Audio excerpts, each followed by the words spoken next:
Welcome to Downshift. My name is Matt, and you guys have seen the best and the rest of this GTI, but today we're going to dive a little deeper thanks to our friends at Hall VW and show you exactly everything you need to know about this GTI before it gets refreshed next year. Let's get into it.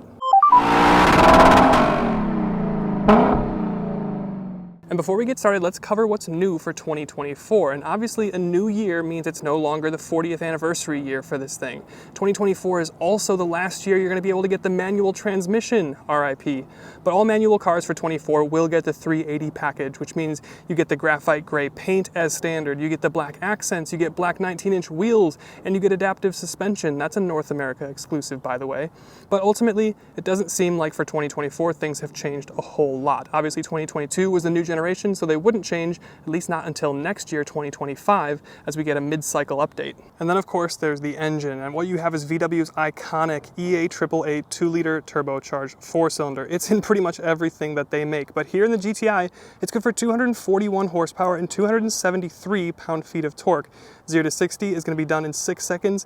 It is faster with the DSG that we have here than the manual. You also get 27 mpg combined, regardless of transmission, which is pretty interesting. The only thing that I don't love is that you do get a prop rod for the hood, and I feel like previous generations have had struts, but ultimately a great and iconic legendary engine here. Good power, good performance, and good fuel economy, but if you're looking to see how this compares to some of the other, I don't know, newer N cars or something, check out our pro and con video on this thing. But then in terms of transmission, we touched on it a little bit earlier. This is the last year that you're going to be able to get the 6-speed manual. Obviously, we don't have it here, but if you got it, you'd have the little Golf dimples on the underside of the shifter. Here we have the 7-speed DSG, which gives you the kind of Gillette razor style shifter that you'd seen in a Porsche 911, and that's just kind of cool. You know, you've got the estranged cousin, the GTI, that's basically a 911, because look at the shifter. And then of course, in terms of drivetrain, your power only goes to the front wheels, but it's not that bad because you have a magical ELSD as standard up front. They call it their VQ or something, I don't really know, but it's almost as good as the Type R's front differential, and it is just a joy to drive, which we'll talk about more later. But there's also a handful of different trims that you can get. You can get the base S car, the SE, which is probably the most common. Here is the top trim though, we get the Autobahn. You also can't get a Golf anymore that isn't a GTI or Golf R, so it's just full performance for North America now. It's also built on the MQB chassis, and it's 15% more rigid than last generation, and you feel that behind the wheel. And in terms of looks, it's very handsome. I've always kind of liked this generation. It's a little softer than previous, but it still looks very good, very recognizable as GTI. You've got 7 different colors available. The graphite gray is exclusive to the manual cars, but you get full LED headlights as standard. You've also got these 5 lower LEDs in your lower fascia that kind of make up that X.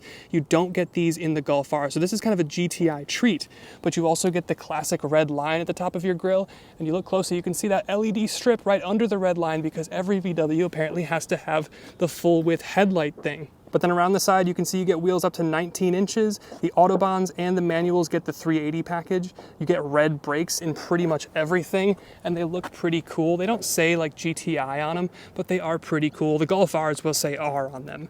But actually, from the profile, you can see it's a pretty small car compared to pretty much everything else these days. But around back, you get full LED taillights, and they even say Golf on the side. And then you can see from the back, it's a very clean design. It says GTI in red in the center. Your VW logo is, of course, in the center here, and that functions as your trunk opener. You've got dual chrome exhaust. In the Golf R, it'll be quad. But look at this.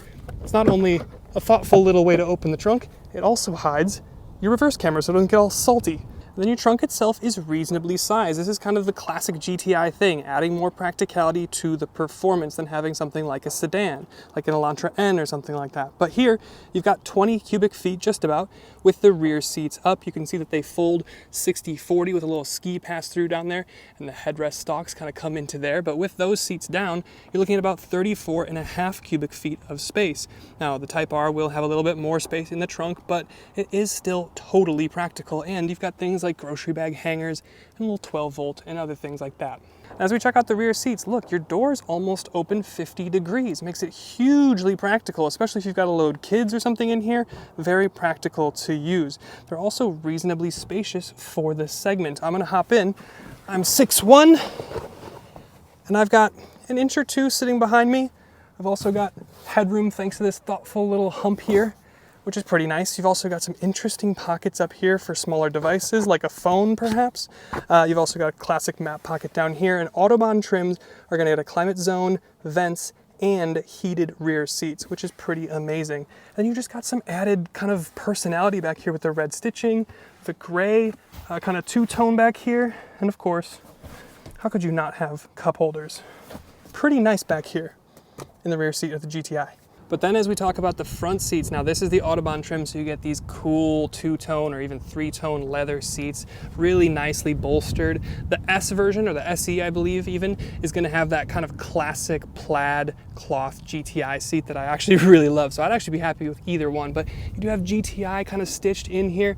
Really, really handsome red on the seat back. These are heated and they're cooled for your Autobahn trims, otherwise they're just heated.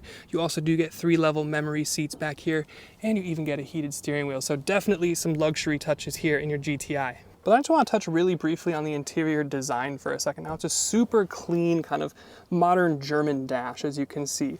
You've got this kind of faux carbon fiber detailing all around and into your door card, which is pretty cool. You've got red accenting just about everywhere, especially on your steering wheel with that stitching in that GTI. So there's just personality. And of course you don't get the golf ball style shifter, but your start-stop button here does pulse, I hope you can see this, does pulse red. Yeah, look at the way that thing pulses. It's like your heartbeat before you start it up, and then it gets frantic because it's so much fun to drive.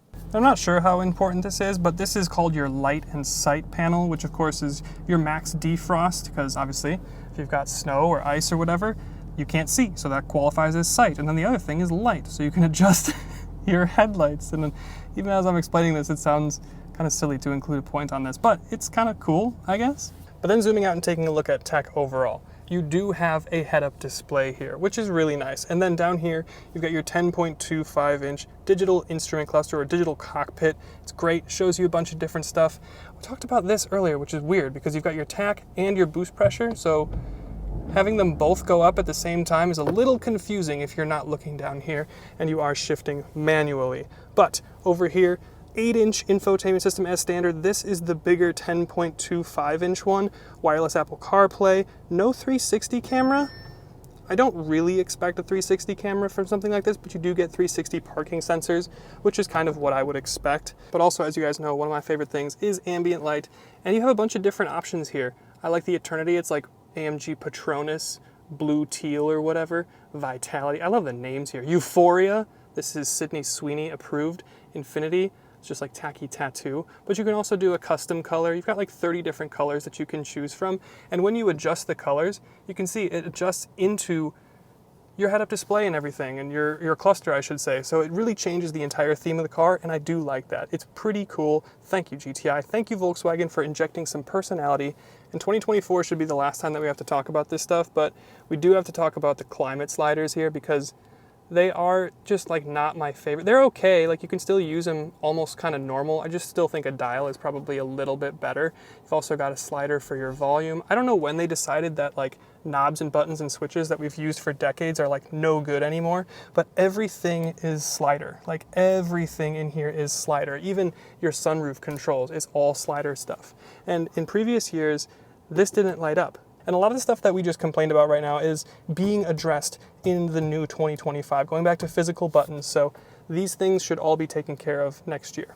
Then you press this little button down here and you go to your drive modes. You've got 4 different ones, Eco, and sometimes, until I manually adjusted the ambient lighting, they would also reflect in your ambient light color. And you can get a custom mode. Of course, you can map this differently however you want it, but there's 15 different settings for your suspension, which is just amazing. I mean, I wish I had 15 different settings for suspension in my BMW because that would make it ride a lot better.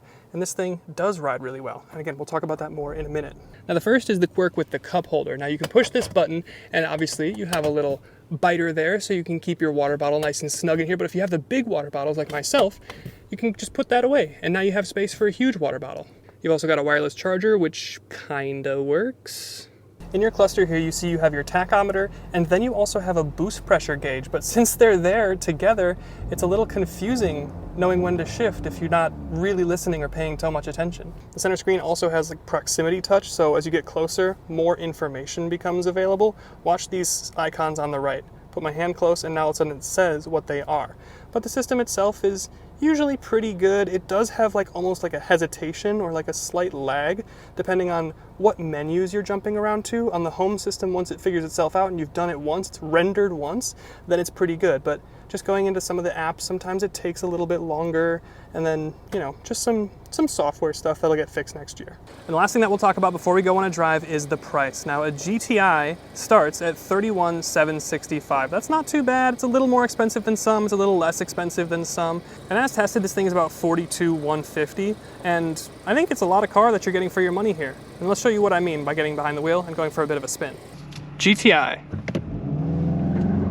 Oh, wheel spin. That DSG is awesome. Oh, it's fast. Oh, it's fast. Now here's the annoying thing. There's no like actual shift over to get into manual mode, so I kind of have to do it myself. Go down into second. Left-hander here. Roll on power. Beautiful. Braking. Yes. Yes. Excellent hold. Excellent hold. First. It wants to break traction. Oh! Look at that, 32 PSI. That is kind of cool. That is kind of cool. I don't love, I mean, so this is, you can change this. You can change the PSI inside the tach thing. But it's also like the coolest thing to have there. So you're kind of like at odds with yourself a little bit. But it's just fun. 241 horsepower, 273 pound-feet of torque. Yes, some of the tech stuff isn't perfect, but behind the wheel, when you're driving, especially, you know, driving at 9/10, approaching 10/10, it's so good. The eLSD up front, their VQ or VC or whatever they call it, is just awesome. It sounds good. The balance is good. The steering has some decent weight and a little bit of feedback to it, so a little bit of feel. It's got more feeling than in my BMW M340i, so even in a front-wheel drive car, this is a joy to whip around. And the cool thing is, when I want to chill it out, not Clima, and I go to mode, I go to comfort, then it just chills out. Now I'm just in normal drive. Now the transmission is a little bit softer, the throttle response is softer. There's 15 different ways that I can adjust the suspension, and now it's just comfy. It's just a Golf, and that's awesome. Super good. The only thing that I'm gonna complain about realistically is there's too much cabin noise coming in. There's too much noise from the road coming into the cabin. I don't know why, but that's really my only complaint. It's gonna give this a RAV4 hybrid a little space. But then we are through. Yeah, I could do with a little bit more feel from the steering, but the damping is great, the power is good, the sound drama, the auditory drama is good, the visibility is great. There's really nothing to complain about here. Once they fix, you know, some of the software-y things next year, very, very complete car. But with that, thank you to Hall for letting us have a go once again in the GTI, and we'll see you in the 2025.